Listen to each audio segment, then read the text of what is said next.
Naku, dalawang hurado sa Miss Grand International, baka maligwak ang pambato ng Pilipinas na si CJ Opiaza.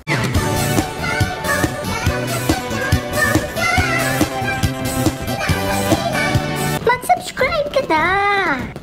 Naloka ang mga netizen sa balitang magiging hurado ulit ang mga Miss Grand International Queens na sina Miss Grand International 2016 Ariska Putri Pertiwi mula sa Indonesia at si Miss Grand International 2018 Clara Sosa mula sa Paraguay. Nanumbalik para sa mga netizens ang naging laban ni Miss Grand Philippines 2020 Samantha Bernardo, kung saan ay nagtapo si Samantha Bernardo bilang Miss Grand International 2020 first runner-up.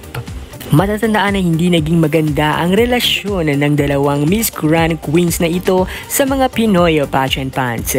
Tanong ng mga netizens, gaano ba nga raw ka-kredibilidad ang pagbibigay ng score ng dalawang rumor judges na ito? Pero ayon naman sa mga netizens ay wala rin namang saysay ang mga kukuning hurado sa Miss Grand International dahil ang president pa rin ng Miss Grand International na si Mr. Nawat still agree silang pipili sa kung sino ang papanalunin nito.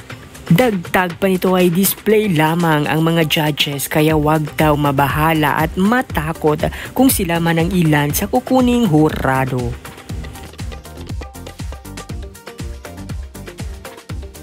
Samantala humingi naman ng pasensya si CJ Opiaza sa mga fans nito dahil sa hindi maganda ang kanyang naging performance sa Miss Grand International 2024 Grand Voice Round 2 dahil sa napaos nga ito.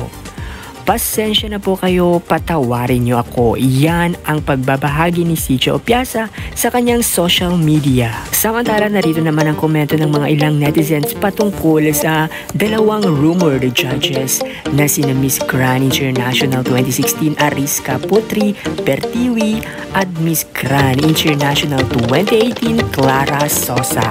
Let's take a look and let's take a read.